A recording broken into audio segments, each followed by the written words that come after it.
नमस्कार, DV news में आपका स्वागत है। अक्टूबर महीने में थोक महंगाई बढ़कर 2.36% पर पहुंच गई है। इससे पहले सितंबर महीने में थोक महंगाई 1.84% थी। आपको बता दें कि इन दिनों महंगाई 7वें आसमान पर पहुंच चुकी है। अगस्त में ये 1.31% पर आ गई थी। सब्जियों और खाने पीने की चीज़ों के दाम बढ़ने से महंगाई बढ़ी है। वहीं रोजाना की ज़रूरत वाले सामानों की महंगाई दर 6.59% से बढ़कर 8.9% हो गई है।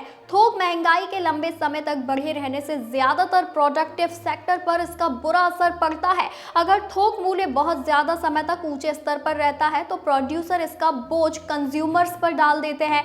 सरकार केवल टैक्स के जरिए डब्ल्यूपीआई को कंट्रोल कर सकती है। जैसे कच्चे तेल में तेज बढ़ोतरी की स्थिति में सरकार ने ईंधन पर एक्साइज ड्यूटी कटौती की थी। हालांकि सरकार टैक्स कटौती एक सीमा में ही कम कर सकती है। डब्ल्यूपीआई में ज्यादा weightage metal, chemical, plastic, rubber जैसे फैक्ट्री से जुड़े सामानों का होता है।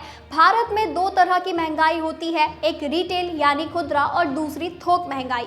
रिटेल महंगाई दर आम ग्राहकों की तरफ से दी जाने वाली कीमतों पर आधारित होती है। इसको कंज्यूमर प्राइस इंडेक्स यानी सीपीआई भी कहते हैं। वहीं होलसेल प्राइस इंडेक्स यानी डब्ल्यूपीआई का अर्थ उन कीमतों से होता है जो थोक बाजार में एक कारोबारी दूसरे कारोबारी से वसूलता है। महंगाई मापने के लिए अलग अलग आइटम्स को शामिल किया जाता है। जैसे थोक महंगाई में मैन्युफैक्चर्ड प्रोडक्ट्स की हिस्सेदारी 63.75%, प्राइमरी आर्टिकल जैसे फूड 22.62% और फ्यूल एंड पावर 13.15% होती है। वहीं रिटेल महंगाई में फूड और प्रोडक्ट की भागीदारी 45.86%, हाउसिंग की 10.7% और फ्यूल सहित अन्य आइटम्स की भी भागीदारी होती है।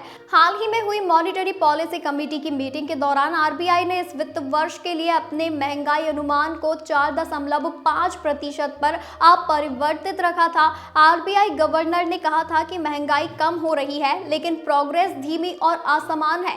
भारत की महंगाई और ग्रोथ ट्रेजेक्टरी संतुलित तरीके से आगे बढ़ रही है, लेकिन ये सुनिश्चित करने के लिए सतर्क रहना महत्वपूर्ण है कि महंगाई टारगेट के अनुरूप हो।